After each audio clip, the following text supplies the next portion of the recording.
it's Red. So today I'm bringing you guys a Bibliothon / January wrap-up. Now, as you guys might know, if you've even paid attention, I don't really do wrap-ups ever. However, I never did a wrap-up for the Bibliothon, which I had planned on doing and then just kind of didn't. So I decided I'm just going to include it in a sort of overall January wrap-up for you guys, so I can kind of talk about the Bibliothon a little bit and just talk about my reading month. The first thing I read in January is My True Love Gave to Me by a whole bunch of people. For those of you who participated in the biannual Bibliothon, this was our group read for the week, so that was why I read it first. And honestly, it was okay. There were some stories I really enjoyed and some not so much. Actually, there were a couple that I straight up hated. But it was kind of hit and miss, but I guess that's what you get with a book full of short stories. The next book I read was Through the Woods by Emily Carroll. This was actually my first graphic novel ever. So I was always kind of, I don't know why. I don't want to say it was anti-graphic novels because that's not really it, but I don't know. I didn't read them, and this was one of the challenges for the Bibliothon, so I read Through the Woods, and it's basically got 5 super creepy stories in it. The illustrations are gorgeous and creepy, and it's wonderful, and I love it. And this actually scared me. This actually freaked me out. Now, part of that may have been because I decided to read it before I was going to bed, and that was probably not the best idea I ever had. But I don't usually get scared. I don't get scared from books. What is that in my yard? But I don't get scared with books, movies. That stuff doesn't bother me. But this one actually made me feel a little creeped out to go to sleep. That tells you something. The next book I read was called Let the Water Hold Me Down by Michael Spurgeon. And I would be showing that to you guys right now, except I can't find it. I don't know what I did with it. It might be out on the bookshelf in my living room. I'm not entirely sure, but I really don't feel like digging for it. It wasn't on my 2 bookshelves in my room, so I don't want to dig for it right now. But that was the next one that I read, and that was written by a creative writing teacher at my old school that I just never got around to reading. So I read it for the Bibliothon, and that counted for a couple of the challenges, although I can't remember which one's right now. Maybe it was just one. I don't know. And it was interesting. Like, it wasn't bad, but I feel like not a whole lot happened, and then all of a sudden, like the last quarter of the book, everything happened. The only thing I can think of was, well, that escalated quickly.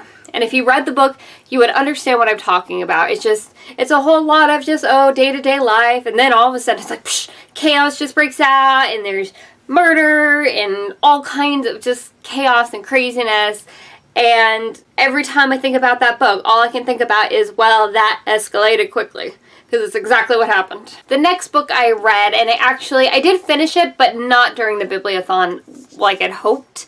And that is Between the Spark and the Burn by April Genevieve Chusok. I can't pronounce her last name. But this is a sequel to Between the Devil and the Deep Blue Sea, which I actually really enjoyed. The first half of the first book was kind of boring, but I really liked the second half. So I picked up the sequel because I thought that I would like it, and I actually did not really like this book very much. Not really. I think the only reason I finished it was because I was so far into the book, I thought I might as well. But by the end of it, I was just like, are you kidding me right now? Are you serious? First, you're completely obsessed with one guy. Seriously, you're willing to give up everything for him and do anything for this one guy that's really not that good of a guy to begin with. And then, out of nowhere, with no development, you're going to fall in love with his brother and suddenly this other guy doesn't even matter anymore? It just made no sense. This book made no sense. It was kind of terrible. This was kind of a terrible sequel, and I was really disappointed. I was really disappointed because I enjoyed the first one so much, and this one is just like, that's an explosion if you don't know what that is. And not even a cool, sorry if you can hear those motorcycles. It's not even like a cool explosion, like an explosion of awesomeness. It's like explosion, like it crashed and burned. That's what happened with this book. The next book I read in January is A Walk to Remember by Nicholas Sparks. Now, a while back, I read The Last Song by Nicholas Sparks after my best friend kept recommending it to me over and over and over again, and despite the fact that I don't know, I never was really interested in reading anything by Nicholas Sparks, I actually really enjoyed The Last Song. I really, really enjoyed that book, even if it did, you know, crush my heart under the wheel of a school bus because it was that devastating. But I really enjoyed it, and it punched me in my soul, and I love when books can punch me in my soul. This book, I did really like it. It was an easy read. It's short. I love the movie. I love the movie. But I don't know. This was good, but it didn't punch me in my soul. I didn't really, when it was over, I didn't really care that it was over. You know, it's Nicholas Sparks, so somebody always dies. But I don't know. It didn't really affect me very much, and I like books like this to punch me in the soul, and it just didn't. The next book I read was Ignite by Lily Parody, and I actually did a full review on this book, so definitely go check that out because it is freaking amazing. Like, it is so good.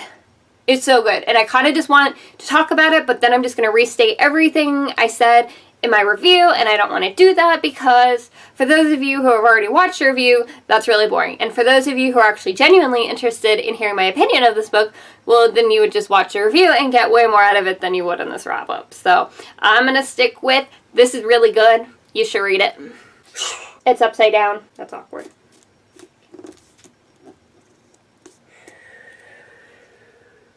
Yep.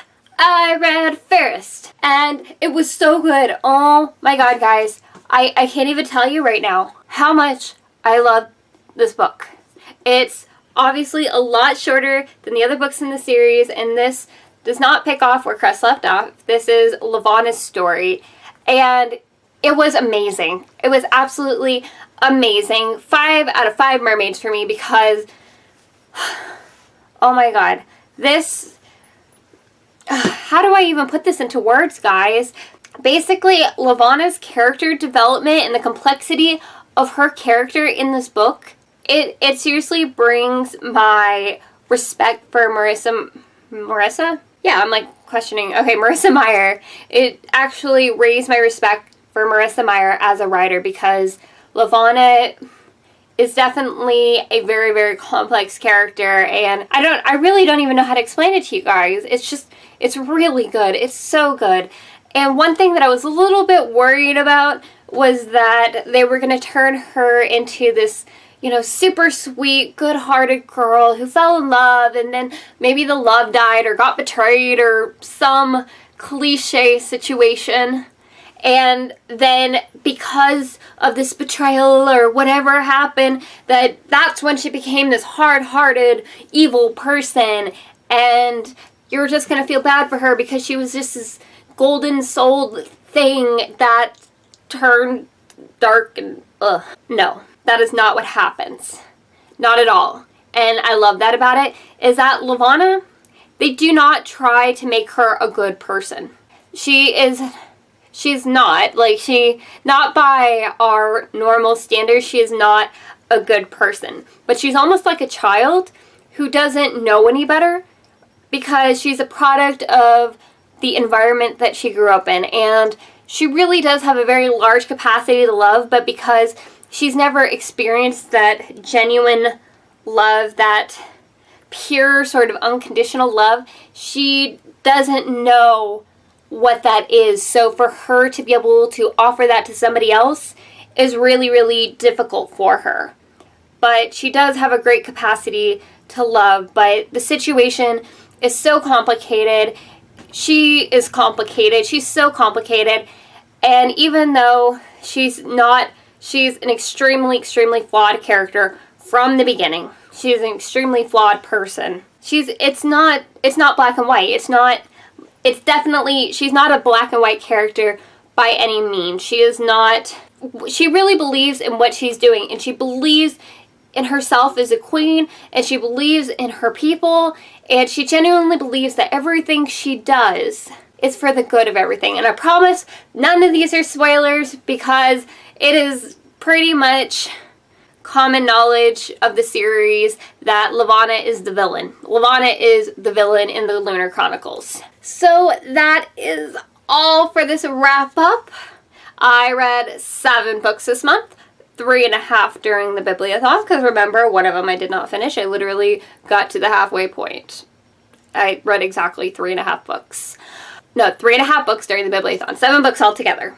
Just to make that clear. I can count, guys. I do know how many I just showed you. But yeah, I read 7 books. Kind of told you a little bit about them. I'm not really sure what to do next because I don't do wrap-ups. I think that's just it. I think this is the part where I bow out and tell you I'll see you later and I'll have videos up soon and the whole shebang. I kind of feel like I'm just making this awkward now because I don't know what to do. And I kind of want to tag people because I'm uncomfortable right now doing a video that I don't normally do, except that it's not a tag. So I can't tag anybody. It would do no good and it would just be weird. And I keep making this video even more awkward. Alright guys, I'm gonna wrap it up on this wrap up and I will talk to you guys later. I will get more videos out soon, hopefully. School's been crazy. I've been buried under homework and projects and it's been insane. It's been insane, so bear with me guys. I am doing the best I can, but I'm not giving up on anything. It's just, you know, I'm just getting back into the groove of being back at school, so just bear with me a little bit. Yeah, I'm gonna go. I'll talk to you guys later.